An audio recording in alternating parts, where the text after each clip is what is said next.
Another factor for maybe in the last 150 years of science taking off in the way it has is the divorce from religion. And, science has been deeply, you wouldn't even have an education unless you were kind of a Jesuit priest or something. Definitely, yeah. So, and then if you didn't try and skew your findings towards some kind of religious knowledge, then you'd be burned or beheaded or whatever. Yeah, and I think that goes towards the sort of, you might call it, I guess, part of the Enlightenment, which is, this sort of prioritization of doubt and this giving to the process of skeptical inquiry as wide a scope as possible.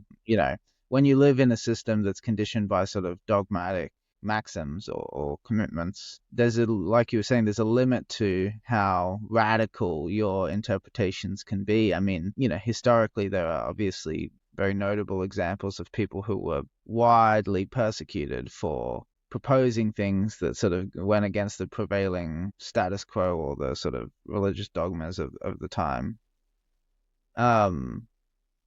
Yeah, so I think that development of that separation between church and state and science becoming, I guess, more of a private and a commercial enterprise, I think, has fostered an environment that enables the philosophical process to have at it with just about anything, just about any kind of belief you can imagine. And this is part of what I see as being central to epistemology is this effort to go as far as possible to unearth the assumptions that condition our way of seeing the world. And once those assumptions have been acknowledged, only then can they be subjected to sort of rigorous questioning and testing. If they remain unstated and everybody takes them for granted, then the whole paradigm of how we see the world sort of, in some sense, remains in stasis because you don't even know that you're taking it for granted. You know what I mean? Yeah.